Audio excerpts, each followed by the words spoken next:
কংগ্রেস যারা সারা রাজ্যে বিজেপির বিরুদ্ধে লড়ছি, সেই কংগ্রেসের একজন কর্মীকে এইভাবে চ্যালেঞ্জ করে তুলে নিলে সাধারণ মানুষের কি দশা হতে পারে ভেবে দেখুন। বিজেপির এই রকমের বিজেপির যে লড়াই চলছে, তাদের জাতীয় কংগ্রেস নেতৃত্ব আগেও দিচ্ছিল এবং রাহুল গান্ধীর নেতৃত্বে এবং এখানে শুভঙ্কর সরকারের নেতৃত্বে আমরা এই লড়াই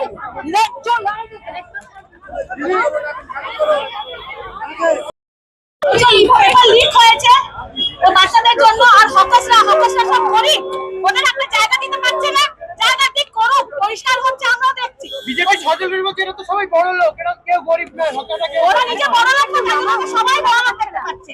যদি বড় লোক হতে তাহলে হকাস হতো না, তাহলে বড় বড় দোকান করে থাকে, বড় এসি দোকান করে বসতো ওরা। একটু নামাও, বড় লোক হলে আমরা দেখতাম বড় লোক এসি দোকানে বসে রয়েছে, তাহলে হকাসে ছোট ছোট একটু গরমে ওরা মরতো না, এটাই বলা হচ্ছে।